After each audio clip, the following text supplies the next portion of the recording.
Hello and welcome to the Life to the Full podcast, the podcast that teaches you how to make the most of your time here on Earth. My name's Dav Morse, I'm your host, and today is a very special day. Today is our first ever interview episode. I interview a friend of mine, Andy Chevalier, as an actor, a father, a husband, storyteller, and he's got some great wisdom. We get into all sorts of things, from the importance of story to sacrifices that we've made and choices that we've made that have led us to live the lives that we do. The importance of those choices.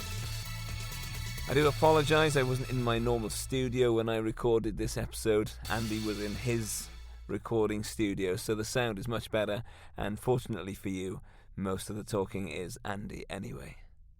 So, without further ado, let's get into the interview. Usually I hear people say, when they have podcast guests on, they say, oh, before we started recording, I just did a sound check and I asked my guest what they had for breakfast. And that's a good way to get started. Okay, well, I mean, I'll definitely come back to that. First of all, let me say that's a fine haircut you're sporting. Right, breakfast. I had a banana and date smoothie, which I had after my exercise this morning. After your exercise, is that part of your morning routine? Right. That is part of my morning routine. David, there's something you put me onto. It's part of my miracle morning routine after reading the book that you got taken with. So, did you lend me the book, or did you just put me onto the book? Anyway, no, I just put you onto it because I only had the Kindle version.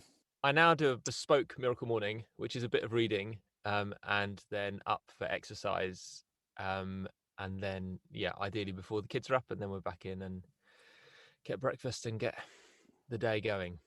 Have you cut out certain parts of the miracle morning? I haven't done the affirmations and visualizations and scribing for a long time, just because I find it hard to fit it all in before the kids are up. Welcome everybody who's listening.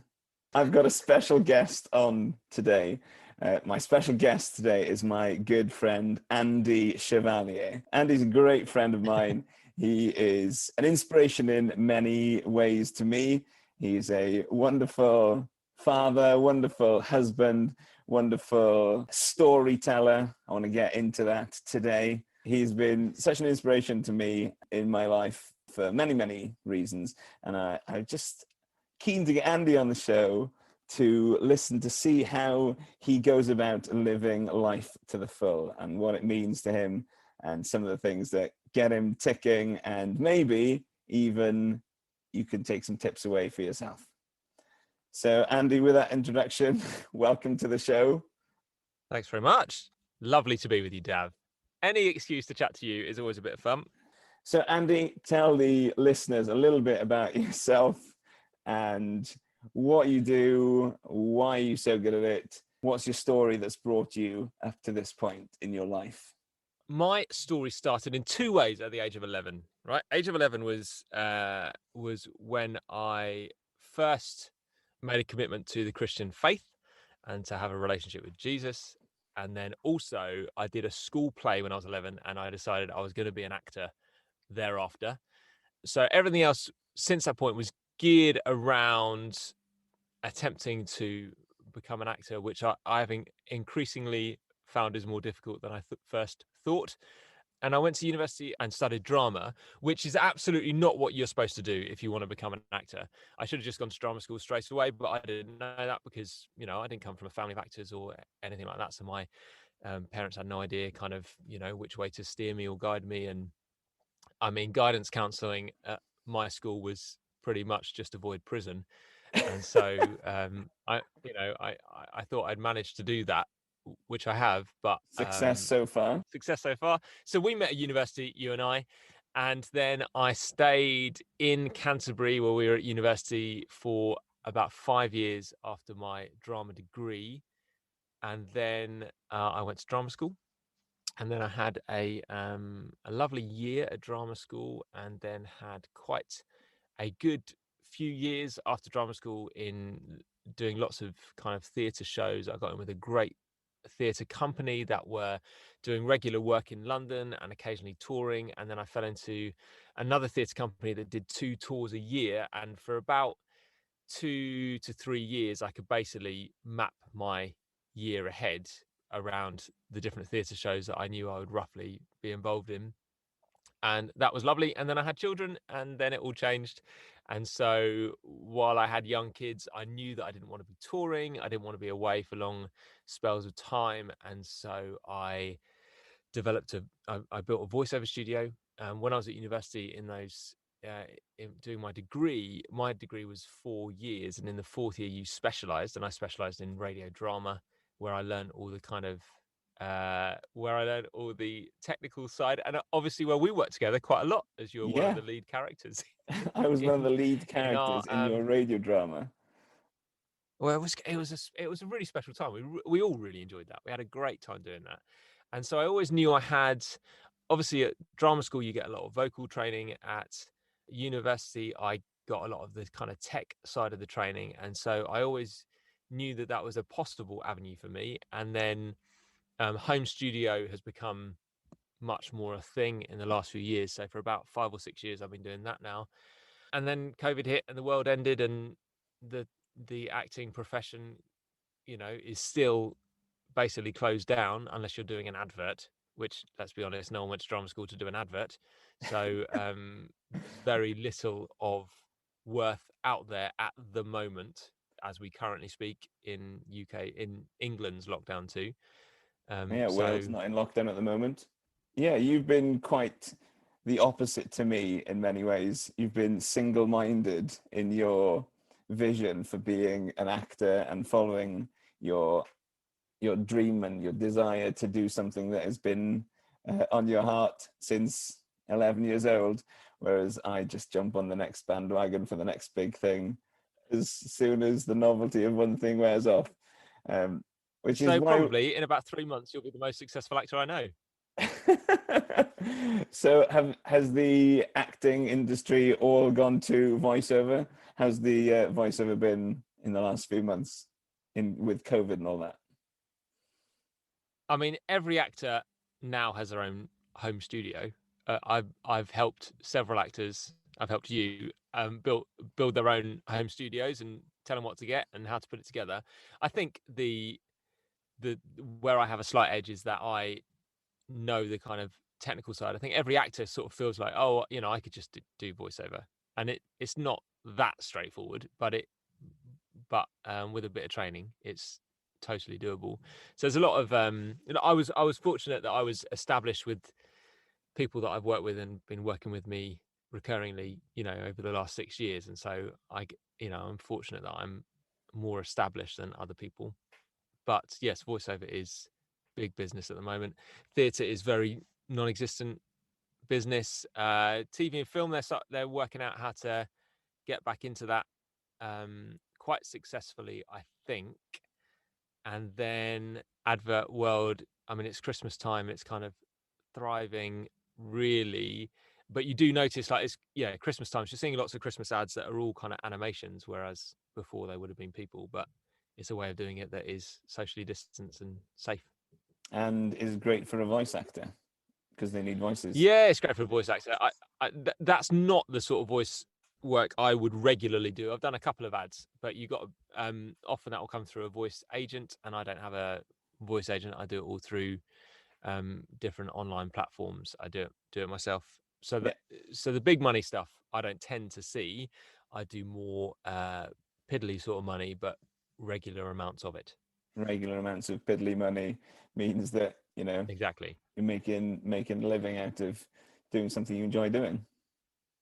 Yeah, it keeps my parents keeps my kids and their parents fed, which is, that's all we can ask for at the moment. Absolutely. And you've encouraged me to develop more of a side hustle in terms of a voiceover career. I haven't got the patience to stick to just focusing on voiceover, but it has been a great little experience for me just to hear my own voice, bringing the energy to the situation. And I've really appreciated, all the support that you've given me. I've done a lot of work. Very good. When was your last job? I did a job, just a small job last week. Yeah, it's part of an ongoing thing. So I've got a client who is the middleman between me and Disability Wales. So I'm doing a lot of work for Disability Wales at the moment. So explain a video. Great. And yeah, it's great. That's great. That's really good. The thing I find frustrating about it, the thing I find really difficult, is that it's a sole endeavor. And so, often you and I, working with the companies we work with, we just work with kind of an interface and a platform. You read the script, you upload the recording, you don't actually deal with people. And I'm massively geared towards creative collaboration and working with people on creative things. And so this helps me to have a income stream that is very flexible and very built around, my commute is walking down my back staircase into my garden, and it's very convenient and a way that I can earn more money than I I could elsewhere. But I find it massively lonesome, that it would be much better for me if it was when I do get to work with other people on voice jobs, which happens from time to time. I get, we do live directed sessions and that sort of stuff. I much more enjoy those when you're getting feedback and able to tailor your performance and that sort of stuff. Obviously, storytelling is a big part of your job. I remember sitting with you and you kind of coached me through doing a demo for my voiceover stuff. And you were able to just bring out a story just from like a few lines of text about Welsh lamb. And I was like, how does he do that? How does he build that story? And so that's obviously been a part of something that you've done for many, many years, creating a story around a script or whatever you've got. How does being a storyteller help you in your day-to-day life outside of work? Well, you've just done it, right? You just told you're asking me a question, and to frame that question, you told a story about how I got you to reveal a story within the reading you were doing. That's very meta. And story is how we understand the world around us. That's how we understand our place in the world. It's how we say, do you know what? I want to be like that guy, or I definitely don't want to be like that. It's how we say, we work out what our principles are. I think, for you and I, churchgoers, I think there is much more understanding we can come to about why Jesus did all his teaching in stories. And I remember you telling me that Jesus did his storytelling, and I was like, oh yeah, maybe I should start telling stories more in my life.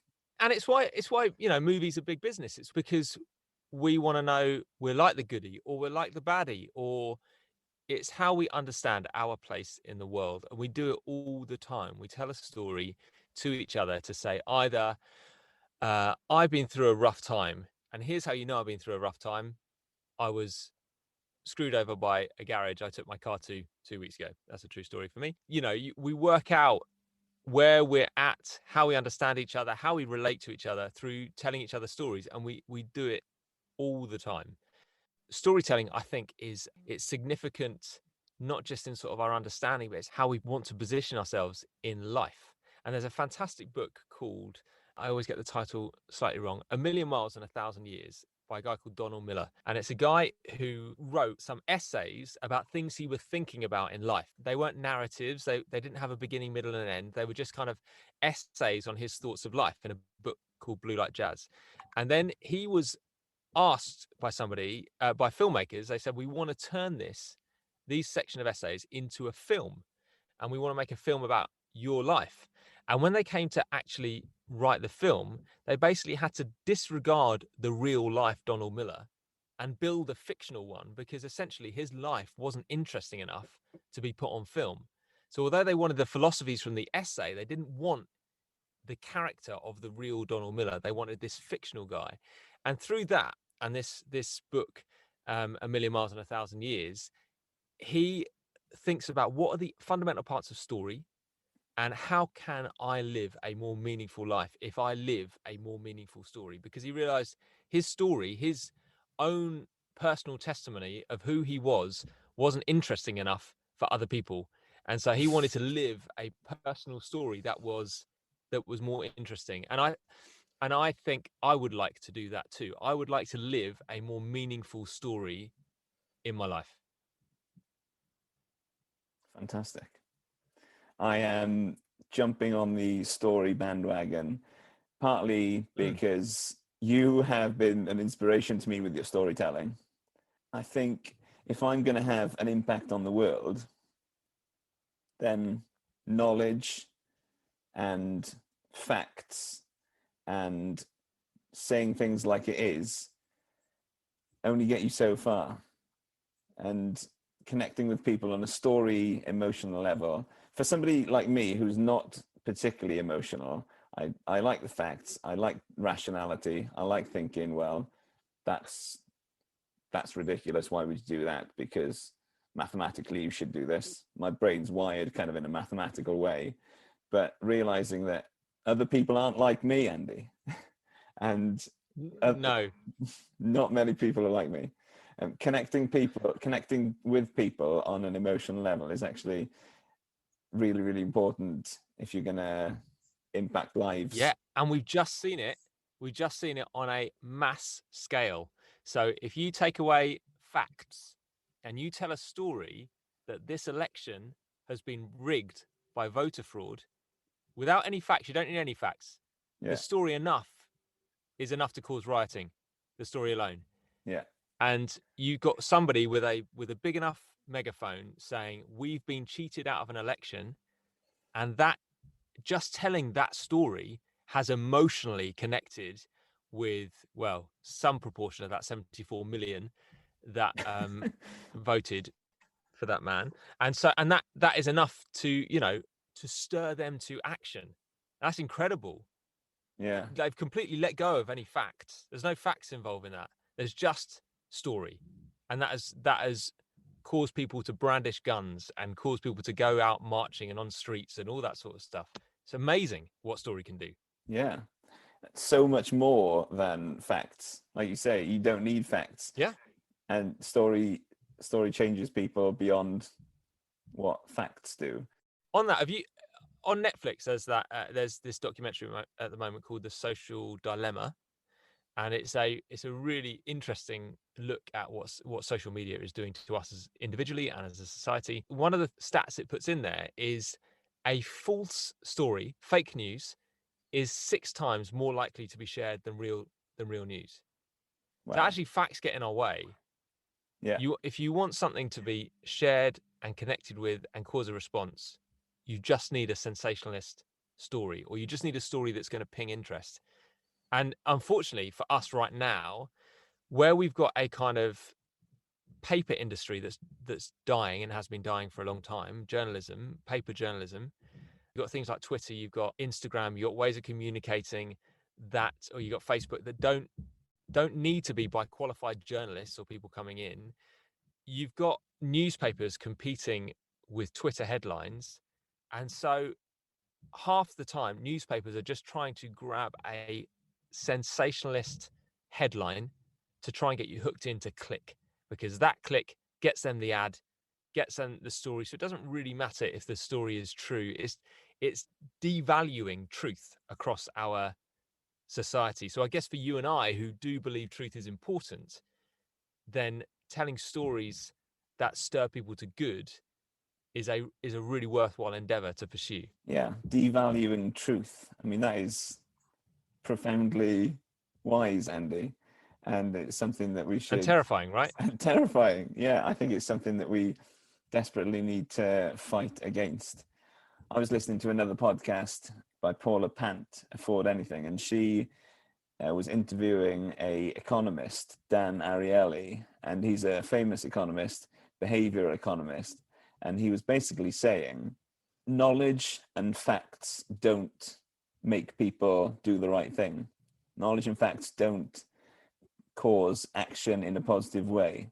So, gosh, I really need to think about how I connect with people. Obviously, if we believe in truth, then presenting truth somehow in a way which connects with people and that people can see truth is something that we need to really like take on board and consider and take action on. Yes, absolutely. Okay, well, we've touched a little bit on some of the philosophies that have shaped your life. You said early on, age 11, you gave your life to Jesus and decided to become an actor. So go a little bit into detail about what are some of the philosophies and thoughts that have shaped the way that you live your life. Gosh, that's interesting. Even after what we've just been talking about, I think part of the reason I'm still attempting to be an actor is because of the strong story I told myself when I was 11 that I was going to be an actor. I think if I told myself a different story at that point, that I was going to be an actor or I was going to be a fireman or I was going to be, I probably would be doing something else that would be much more lucrative than acting right now. But it's interesting that even the story we tell ourselves is really important, and that doesn't have to bear any relation to fact. I can say to myself, I'm going to be an actor without having any understanding of how competitive it is and how difficult it is and what my chances are. I can just kind of reaffirm that story to myself, and it can lead you to a lifestyle that then you've got to live with, these kind of big decisions that you kind of live with. But I think for me, philosophies that have shaped me, I think two I've realized recently that have kind of truly shaped me, and I'm slightly, because now I've recognized them, I want to rebel against them. So I think I inherited from my dad a sense that success is synonymous with cheating or selfishness, or that if anybody was kind of like really wealthy in their job, it probably meant that they didn't spend enough time with their family. If anybody was really revered, it probably meant that they wanted the attention too much. That there's all these negative connotations with success, and I'm only just kind of picking that up in myself. How the decisions that I've made in my life, I would steer clear of the limelight, which seems like a strange thing for an actor to say, but I wouldn't want kind of a personal spotlight shone on me. And so I think that has made me probably not that there's a lot of self promotion you probably should do to be a successful actor. And I think I would steer very much clear of that self promotion. And therefore that has probably caused me to be not as successful as I could have been. So that's one thing that I'm sort of like, I think there's good value in that. There's some bad stuff in that. What, as an adult, do I think is important about that? What do I want my kids to pick up from that? The second philosophy is one that has become really relevant to me in the last 18 months because I realized I'd carried around a lot of guilt for not earning as much money as I could, because I think that that probably advertising and the amount of adverts I've seen in my life as a child, as an adult, increasing, like, once you would just see adverts on TV or on billboards, and now you see them kind of as you're scrolling through your phone or an Instagram feed or whatever. You see adverts all the time telling you that if you want to be happy or you want to have status, you need this product. And to have this product, you need to have money. And so your money and your status are intrinsically linked. And I think for a long time, I felt guilty because I was choosing a profession whereby I was shunning quite a lot of the privilege just by being a white middle-class man born in the UK, in the time, born in the 1980s, all that stuff that should afford me. I've kind of shunned that to be a unknown actor that, loves what I do when I get to do it. But I just have to apologize for the knocking that's right outside my door now. As I said before, my neighbour's having a new bathroom fitted. I've shunned lots of money for the sake of pursuing a dream that is nigh on impossible. And I think I only just realised about 18 months ago, do you know what? Life's not about earning as much money as you can. And I know that can sound really obvious. I think we all there's probably most of us would agree with that. But in reality, I think most of us live like we should be earning as much as we possibly can. And that is kind of a barometer of success or status, or whether you've made the most of your education, or whether you've made, whether you've got meaning, whether you're, yeah, whether you're worthwhile is based on kind of, are you raking it in, or are you scraping by, or are you massively in debt? And I think I realized, do you know what? The kind of important thing is that there is a lot of love in our household, and there is the practical things we need: food, toilet roll, the things you need to survive. And those two things. Yeah. And then Food and toilet roll, you'll be fine. and anything else is a bonus. And so I think me and my wife took a decision where we would be more time rich for the hope of better, stronger relationships within our family. And that might make us a bit more cash poor, but we would choose the relationship over the money. So I think that is a philosophy that is very much shaping the decisions we're making at the moment. But I would say that is a hard road to keep walking down, because every now and then, especially when it comes to Christmas, or when it comes to, you want to buy your kids, bigger presents, better presents than you can probably do it. And it'll be really nice to have those little treats that you once could have before you had kids, or, whatever it is. It feels like a real discipline to keep walking down that road of prioritizing relationships over cash. Yes, one of the things that I've looked at in the first few episodes of this podcast, the 5 things that we focus our energy on are financial health, relational health, physical health, mental health, and our spiritual health, and how actually we have the scale the wrong way round. We focus so much of our energy on the financial side of things to the detriment of other things, and we realize that actually is the least important one. And we spend so little time thinking about the spiritual side of things. But if there is anything beyond our earthly existence, which you and I believe that there is, then that has the utmost importance to be considering, and it's the one that we spend the least time considering. Yeah, and it's really hard because money makes our world go round. The philosophy behind that is deeply, deeply flawed. I remember Russell Brand did a great podcast on where he was talking about capitalism and how capitalism is designed to break.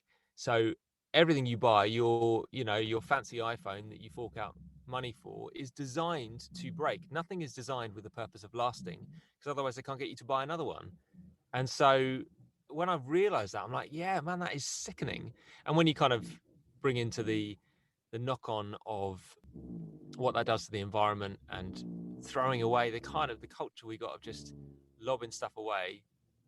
And interestingly, for us that believe in the Christian narrative, that once there was a man who was perfect, he was perfect in front of God, and there was the fall, and now there is redeemed man through Jesus. I love the idea of redeeming things. I love it when my products start to fall apart and I can fix them or restore them to being like new again. I love kind of giving extra life to stuff that probably most people just want to chuck away. Like I've got this you probably can't tell, a Philips beard trimmer.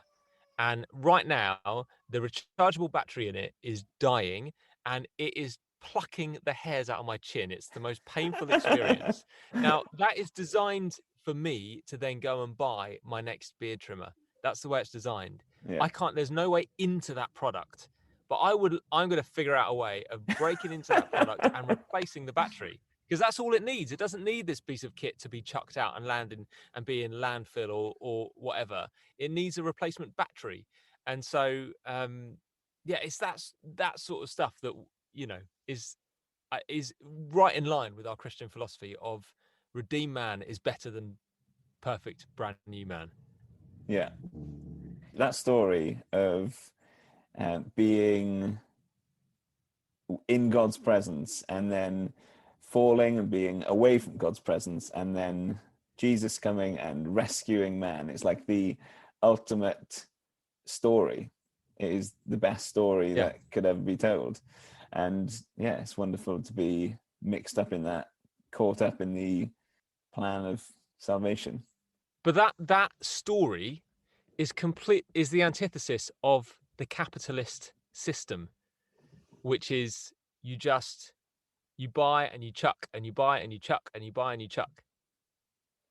Yeah. So it got like, for me growing up with this philosophy of you got to make as much money as you can, it's because it is constantly reinforced in the world I live in. And you and I know that we are being countercultural by people that have left secure jobs. If I had stayed where I was working, I could have paid off my student loan. I could have a really healthy pension pot behind me, growing all the time. I could have a much more kind of comfortable retirement than the one I'm probably going to have if I didn't buck the trend, if I just kind of sat still doing what I was doing. And at some point, I'll figure out why I didn't just do that. Yeah, it's interesting chatting to my family about these things, how I've grown up with a philosophy of money from them. Just use all the money that you've got to bless and serve other people. And then getting towards retirement age and thinking, actually, I'm going to have to keep working a bit longer. Wow. So you and I have taken slightly different routes than the traditional. I was talking to my brother about this. My brother also has been an actor like you. He did go to drama school, and he went to Central School of Speech and Drama in London when he was 18 years old, and then spent the next 8-9 years did some theatre work. But like you, when he had kids, he decided that he couldn't go up on a Sunday night and then come back after the Saturday matinee and get home Saturday evening and then just being at home for 24 hours and then going back up to do his theatre work. So he went to do the teacher route then, and I've kind of flip-flopped.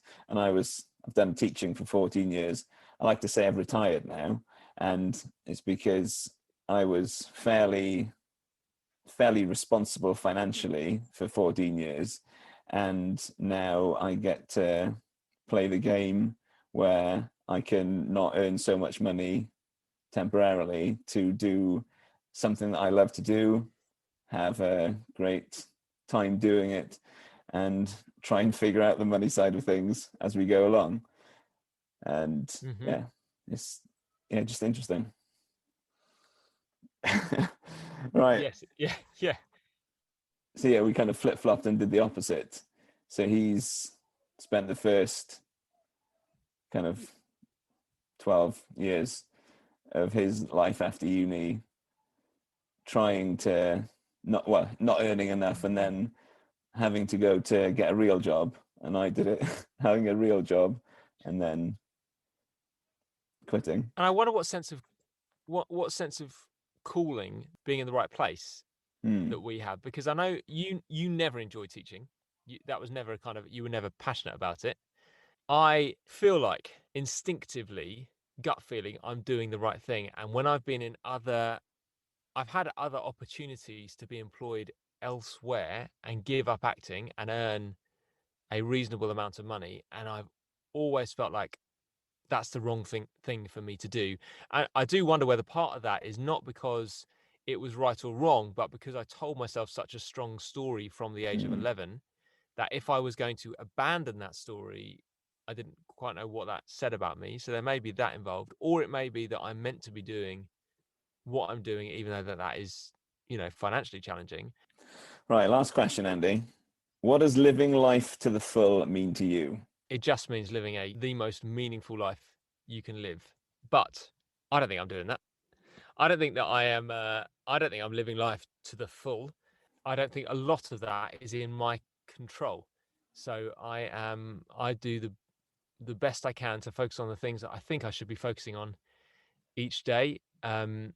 Some days are better than others. I found lockdown 2 incredibly, or the restrictions coming into the winter with the second wave, incredibly frustrating. I feel like my life is far too domestically focused. The fact that, my house and my job are literally linked. When I go upstairs, I have to deal with the dripping tap, and that's basically all I've got going on.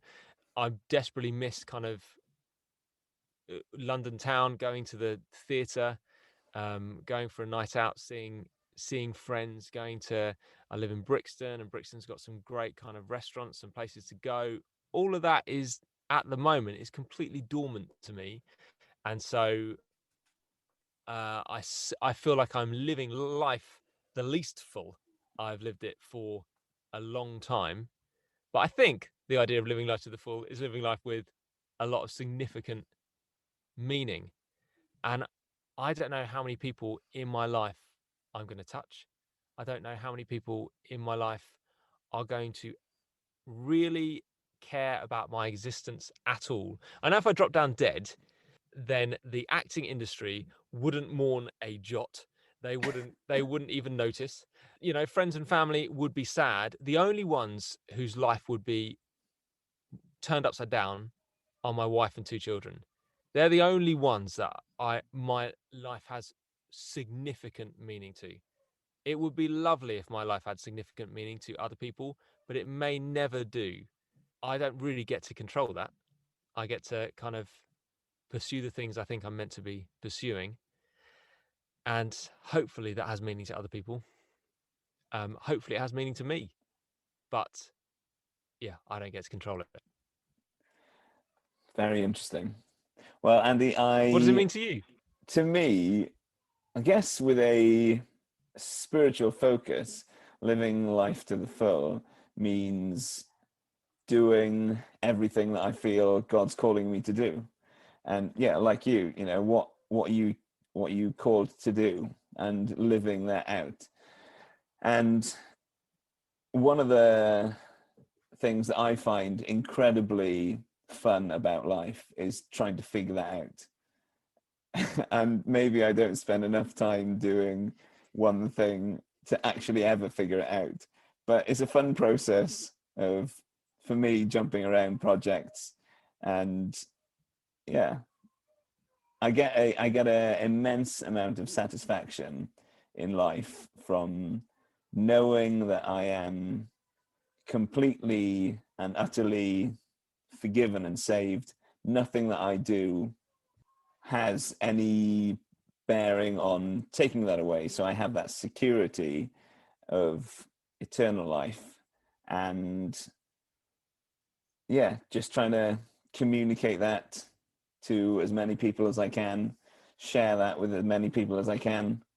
One of the things I feel that is within me is, at heart, I am a teacher.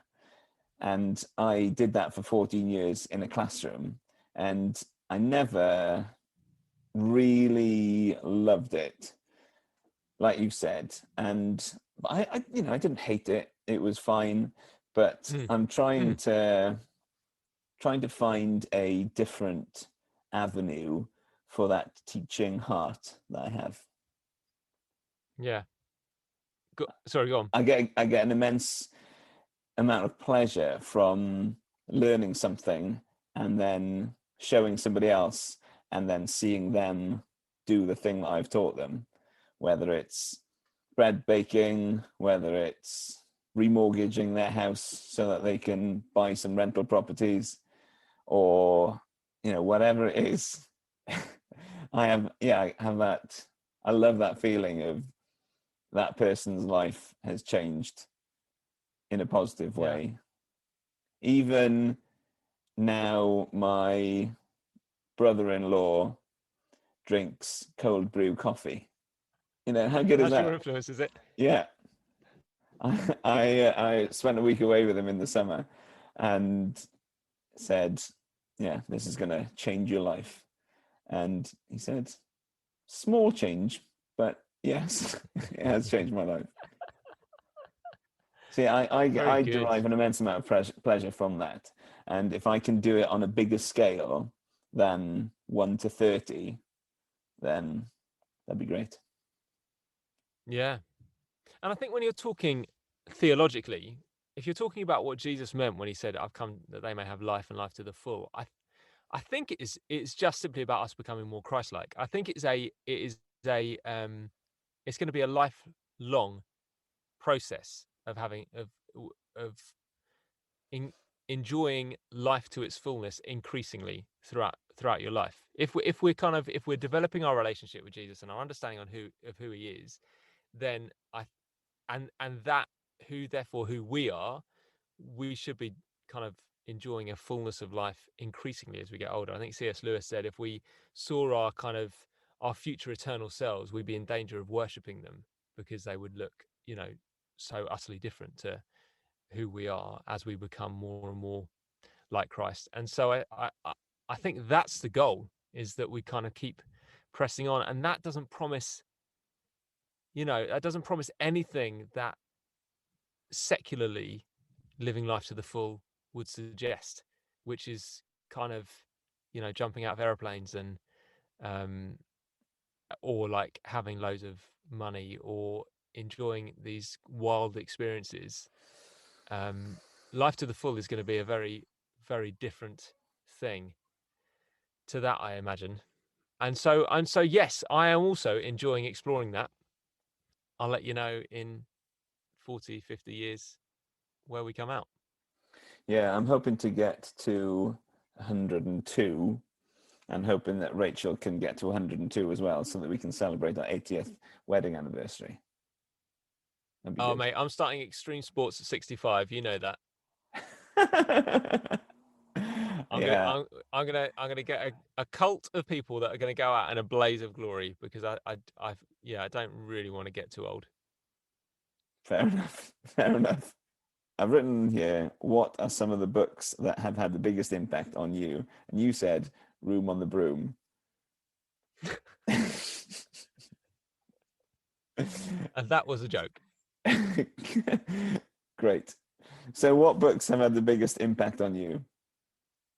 Well, I think if you're talking outside of the Bible, obviously, then I think that book, A Million Years, A Million Miles Million of a Miles, Thousand a Years. Thousand Years. I wrote that down.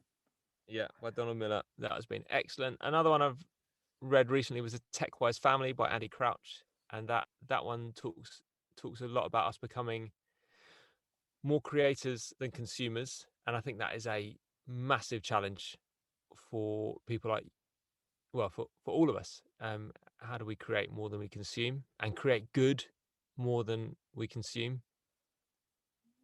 Please say The Miracle Morning.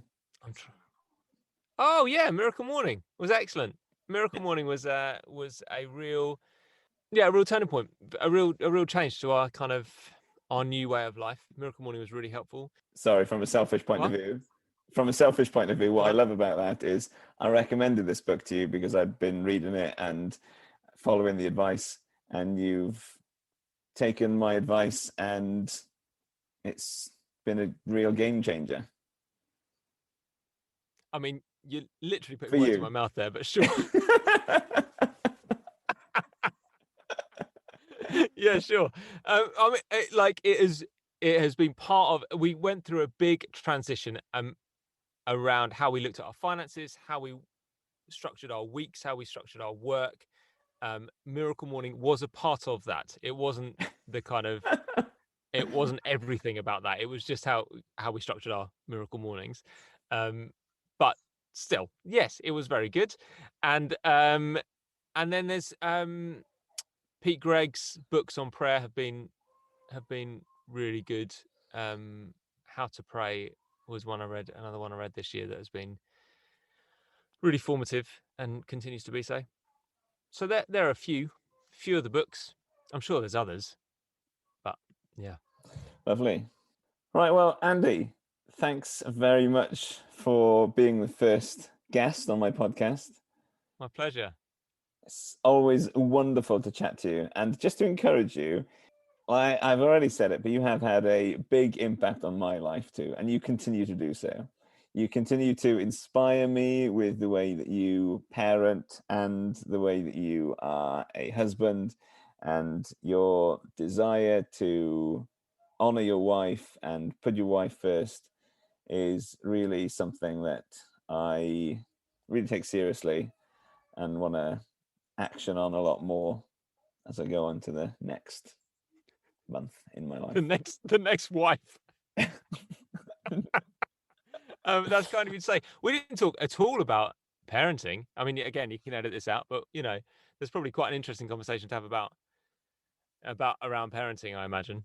But yes, I'll get you back on to talk there about you go. parenting. Yeah, we should do that at some point. Okay, thanks, Andy. Lots of love, bro. Okay, bye. So that was my interview with Andrew Chevalier. So much wisdom, so much stuff to take away. I hope you join us next time on the Life to the Full podcast. Peace out.